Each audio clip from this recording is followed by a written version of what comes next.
We are in fast forward change right now. COVID hit and it's warp speed. If you are somebody who likes change, it's exciting. It's really scary as hell for a lot of people. During the summer of 2020, CBNERR Virginia spoke with regional leaders in government, education, and research on the impacts of COVID-19. Their stories and resources are documented on the CBNERR-VA website. Here's a peek at what they said.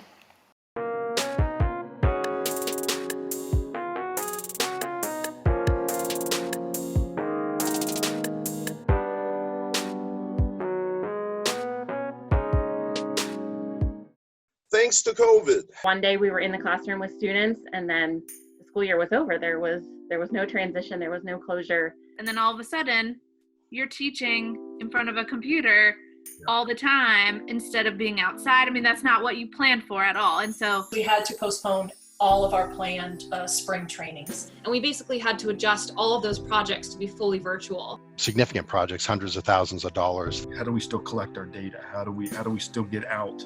There's a global pandemic and we're putting out temperature loggers. Is this really necessary?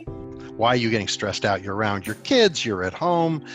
Because I found myself just going meeting. And then emails came in. Everybody is continuing to show up for their constituents every day, and that takes a lot of energy. How long do we have to weather this? And it is changing over time. On March 12th, Executive Order 51. On April 1st, Executive Order 53, 55, 65, 67, 68. Each one of those put every organization into a whole new planning mode. Within the first week of us opening to the public, we changed our process like 3 different times. We think this is going to be a couple weeks. No, this is going to be a couple months. No, this might be a couple years. It's not fixed. It's a very fluid situation. It kind of morphs. One day we're green, one day we're red, and trying to adapt to that has been interesting. So how do we adjust? How do we adjust on the fly? On the fly? On the fly. On the fly. On the fly. On the fly. Instead of saying what we can't do, we're really focused on the art of the possible. Not think about how we always used to do something. Identify what the key research is and make it happen, even if that may look a little different than it used to. Some folks have small sediment labs in their garages. It's just that fluid, like you're just going to get the job done and communicate. And there's a lot of trust when people are working towards a common goal. So being goal-oriented is the biggest thing. Being flexible is just diving in. So once a week in the morning, they do a training session, and it could be, training on data collection, working record. We do 5 minutes of best practice every week, and it can be virtual meetings, or it could be just about really anything. Empathy, listening, all of those important skills, life skills. We all had to learn how to develop videos, what kind of equipment we need.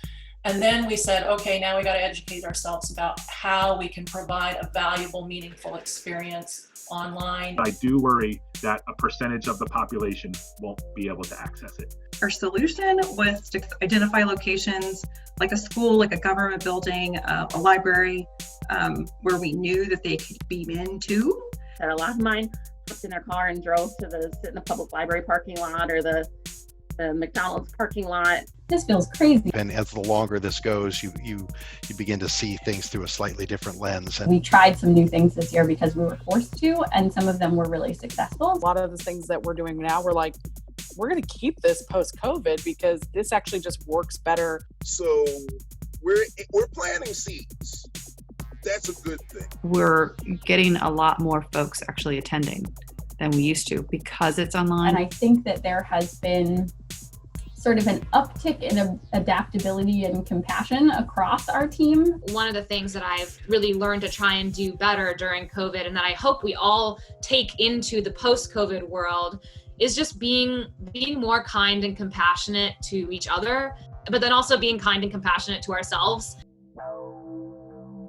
We're in hurricane season. So we think primarily in terms of flood. What's that going to mean, and how does COVID affect that? Is the idea of school going to be a positive to them? Certainly there is probably some new research related to COVID. This is a fascinating kind of experiment that we're living through.